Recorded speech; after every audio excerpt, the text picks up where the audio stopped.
Welcome, seaweed fans, to the Seaweed Generation podcast, vlog or blog, depending where you're listening to or reading or watching this. I have with me today Amy Pilsbury, who is working on a fantastic project called Phycomex, which I will allow her to explain exactly what it is, which involves turning sargassum, a type of very large brown seaweed, I think, into biofuels and fertilizers. Amy, thank you so much for speaking to me today. Hi, no worries. Nice to speak to you.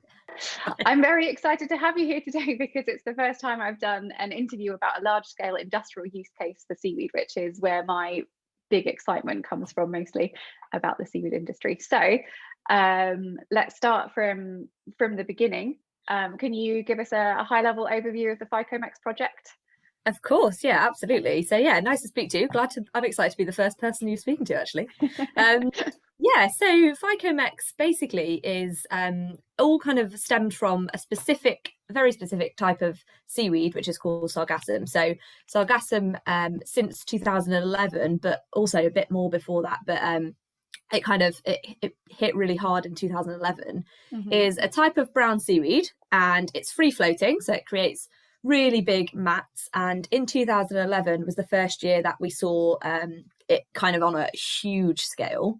So it's all out in the Caribbean. There's an area specifically called the Sargassum Sea, which is named after the species. So there you go. But basically it grew out of control. And now this happens annually every summer. And it grows out of control in the ocean, and then obviously all the currents that are kind of moving through the Caribbean make it wash onto shores. So it can hit Mexico, it hits all the smaller island nations in the Caribbean, and causes a huge problem for the ecosystem. So it can smother coral reefs, it can affect turtle nesting sites, all that kind of thing. And then obviously also has a really huge impact on tourists in the area because it doesn't look very nice. It really stinks if you've ever smelt seaweed. Yeah, absolutely. And also, you know, it's not very good for the health of the people in the area as it decomposes. So there's a huge loss there, specifically with regards to tourism. I think it was estimated at something like £3.5 billion annually that they lose through tourism alone because people don't want to visit. Oh, really? Wow. Yeah, which is just insane, and obviously that's a huge part of the economy. In the area, so it's really important. So basically, there's lots of scientists looking at what we can do to solve this problem, and Phycomex specifically is looking at different processes that we can use to convert it into other useful things. So specifically, we're looking at fertilizers and biofuels to do with that seaweed. Okay, amazing. So, gosh, I have so many questions. Where to begin? So, was the sea called the Sargassum Sea before 2011? Yes. Okay. Yeah. So it's always been called that because of the species that grows there, and obviously out in the open water, it's a really important habitat. Actually, they call it the golden rainforest in the Sargassum Sea. Because it's like nursery grounds. There's actually a sargassum fish, so a really specific fish that only is found in Sargassum. Yeah, it's really cute as well, actually. So yeah, it was always called that, and it's always been there. It's just that recently, and they think it's due to like fertilizer runoff in the area, that it's kind of expanded really quickly to a point where it's actually causing more damage than good at this point. So do you have you might not, but do you have a sense of sort of the volumes involved pre-2011 and the volumes involved now? Yeah, I mean, obviously the technology is improving, so we definitely have more since then, and obviously since 2011 when it kind of kicked off, people have been looking at it more. So I guess there's more data now, but there is data previously as well. But for example, now there's lots of like satellite tracking, so they actually try and monitor where it's going. And I mean, we're talking 20 million tons a year at the minute hitting shorelines. I'm trying to remember off the top of my head. I think it's the biggest mat that they found, which was one continuous mat, was about 1,800 kilometers long. 1,800 kilometers long. Yeah, so it stretches all the way over to the west coast of Africa as well. So it kind of spreads across the whole area there. So yes, it's mad. It's madness. It's causing havoc. Absolutely. So what did they do with it before? Was it just a manageable amount that they could just take off the beaches? Yeah, so they basically collect it and bury it or take it to landfill is what was happening, and that does still happen now. But obviously it is definitely more labour intensive. It's very expensive. It costs the government a lot of money to clear it. And there's also a lot of scientists looking at actually preventing it. So whether that be floating like booms across beaches or something like just that. To keep it back.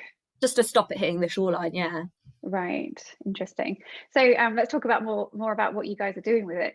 First of all, 20 million tons, that's an awful lot. How much are you able to take off the beaches and process so far? So at the minute, we're still at kind of lab scale. So obviously everybody has to begin really small and then you scale up. So at the minute, you know, we get sent from Mexico to the UK. We're working at the University of Exeter and Plymouth Marine Laboratory as well. So we get sent, you know, a couple of kilograms at a time just for us to process. So what we're doing is using a process called hydrothermal liquefaction. So basically it's using like higher temperatures, lots of pressure and just water. Obviously it comes in wet anyway, and that goes into a bioreactor and then it's processed, and what comes out the other end of that process are a few different things. So you get kind of like a solid char, I suppose it looks a bit like granules, and that is probably, I would say, well, there's lots of opportunity with that. That's the bit we're not quite looking at just yet, because that is where a lot of like the heavy metals go, a lot of the carbon goes into that char.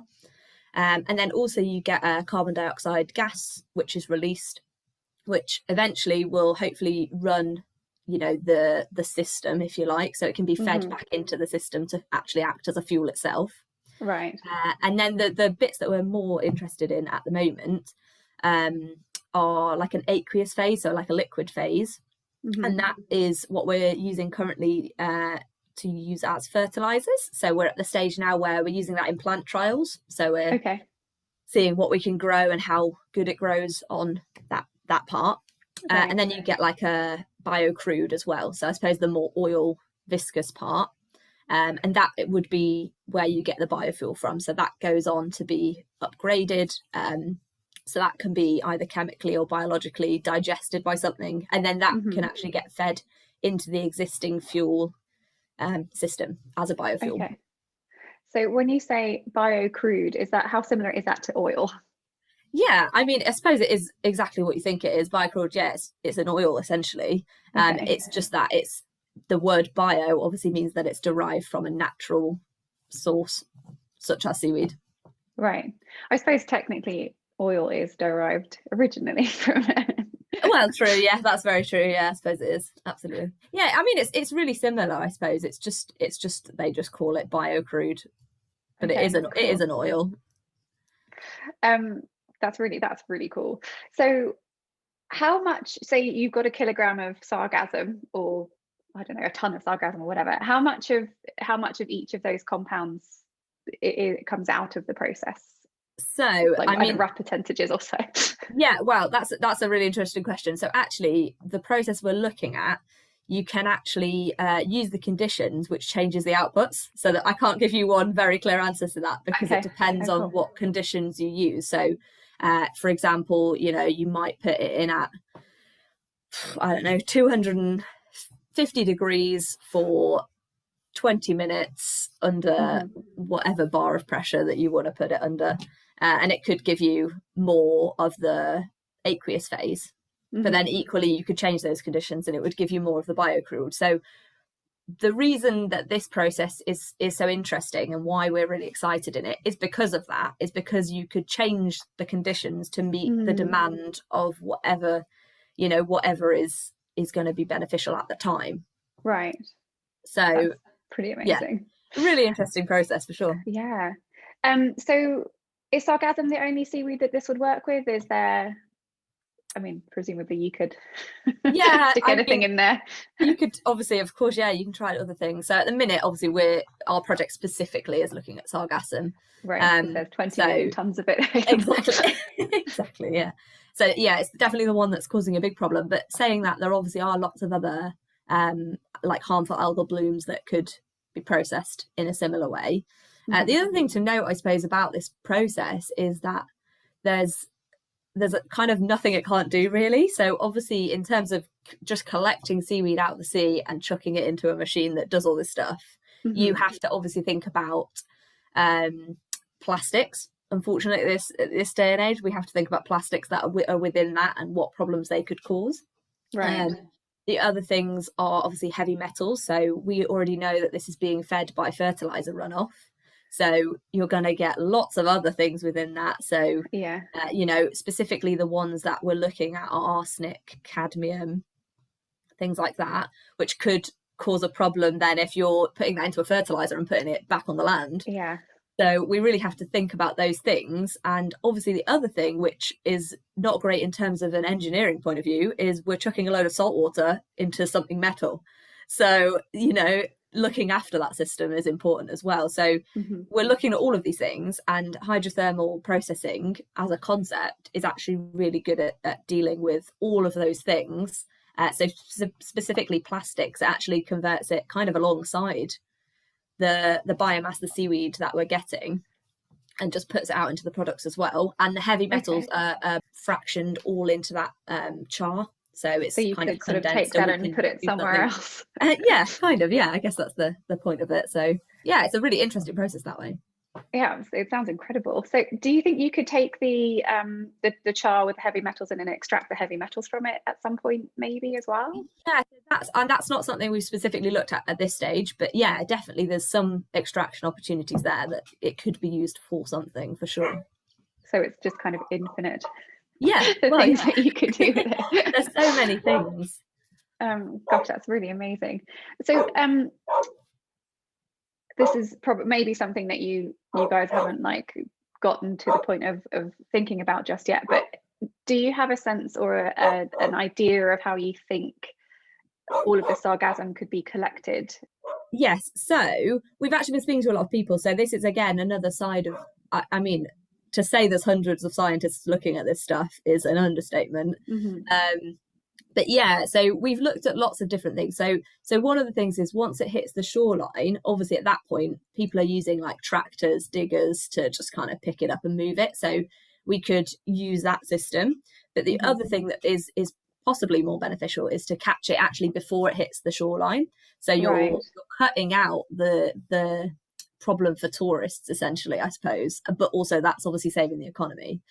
So ideally, we would like to collect it out at sea, and there's people that are doing this already, so that they kind of put up floating barriers across beaches or in specific areas where the currents might merge, and then they use big barges. So it's a huge floating platform that has essentially what is a conveyor belt on, and it kind of picks up all the sargassum and collects it. So there's definitely people looking into it. The problem with that is obviously there's a limit as to how much they can collect, on one vessel, because that they're not the biggest things at this point. So ideally, what would be the dream would be to have that seaweed going directly on the vessel into the bioreactor and actually being processed, out at sea, or it could be, I suppose, like a rig type system where it's just continuously being processed, and those outputs can be collected and sent to their various onward streams. Maybe if they're autonomous, it could also be some like crazy dystopian heavenly future, potentially. The dream, absolutely. That sounds amazing. All right, well, let's make it happen. We're trying. You sound like you're doing a lot. So where is this in terms of you said it's in the lab phase right now. Do you guys have a roadmap of when you might deploy an actual biorefinery in the Caribbean or in Mexico? Like, is there a plan for that yet? Yeah, I mean, so one of the big things I suppose to note is that before we do that, before we set up something, we need to know that it's essentially going to be viable. We need to know that it's going to work, and also the other thing that we need to be really mindful of is the onward streams. So we don't want to be in a position where we can do this, but then there's nowhere for the products to go. And Right. that is something that is happening, you know, across the board, is that stakeholders are talking a lot more and people are talking a lot more, so that we can kind of find these places for it to go. So specifically in terms of what we're doing, there's no way I could give an exact date of a refinery. Obviously, we would love to say it's going to happen, you know, next year, but you know, it's such a big industry that is developing at the moment. We're kind of right at the beginning of what I think is going to be a really exciting prospect going forward. Yeah, absolutely. It sounds like the kind of thing that's just so big in scale that you probably need governments to, you know, absolutely, fund the refineries, and then potentially like license the products that get put out or something. Yeah, of course, absolutely. Yeah, so you need lots of industrial partners that are gonna, you know, be able to market those products and essentially make money from them, or, you know, put them somewhere. Right. But yeah, governments are already quite heavily involved. So in Mexico specifically, their government obviously at this stage funds the clear up, and actually they last year put the Navy in charge of the clear up. Wow. So they funded, I think it was 4 new vessels that they are building in order to literally just collect it and get rid of the seaweed at this point. So yeah, government obviously that sounds expensive. Yeah, absolutely. That's the thing, and you know, it's hard to know how, because of the loss of tourism economy, because it smells so bad, how, you know, where is that extra funding coming from in order to clear it up? So yeah, and it's also worth mentioning as well, like it's affecting huge economies like Mexico, but equally we've been speaking to individual fishermen from you know, Nevis, who have it on a huge scale on their island, and it affects them in a totally different way. So they want a solution, you know, that they need like right now, that isn't going to be really expensive. Right. So you know, there's lots of individuals that are affected totally differently by this one crisis. So enormous. Yeah, absolutely. And Seaweed. there's just never going to be a solution that, you know, one solution fits all. It's going to be different on different islands. So just some like examples is I've spoken to people that are building, making bricks out of the sargassum. So there's a guy that actually built a sargassum house built out of sargassum bricks, which is just so cool. That is really cool. Do you think it would smell terrible? I mean, you'd imagine so, wouldn't you? But who knows? Yeah, so there's little smaller scale projects going on as well, which I think are, you know, important as well for the smaller community. I guess, I mean, you could maybe build a small biorefinery as well, I suppose. Like, it doesn't have to be a $1 billion thing. Exactly. Oh, that's really mind-blowing, honestly. That's amazing. So I haven't asked, I usually ask people this at the beginning, but how did you kind of first decide to spend your life on seaweed? Was there a moment where you were like, all right, this is my thing? Absolutely. You know what? Absolutely not. For me personally, I kind of fell into it, I suppose, although I more steered myself that way, I suppose. So I did my master's in marine science, and within that I looked more at culturing microalgae. And at that point, actually, it wasn't really to do with biofuels or fertilizers or anything like that. It was just, how can we grow this algae in a lab, essentially. Yeah, and then I just found the world of seaweed, and obviously it's really come into the forefront in the last 5 years, and I think it will continue to do so. And just like yourself, it's so interesting. There's so many cool things happening. It's actually bananas. It's some of the people I speak to, it just blows my mind what we can do with seaweed. So I think it's an interesting world to be in. Yeah, I couldn't agree more. It's absolutely incredible, and I have, you know, I'm not alone, I know, but my hopes for the future are very, very, very, very high. But you know, let's see what happens next. I think that's awesome. Let's wrap it up.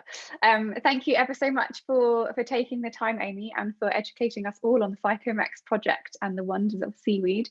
Anyone who wants to check out more information about seaweed and kind of really tumble down this rabbit hole that Amy and I are both already in, the website for the podcast blog thing that I'm doing is seaweedgeneration.com. And if you want to learn more about the Phycomex project, I guess it's probably what phycomex.co.uk.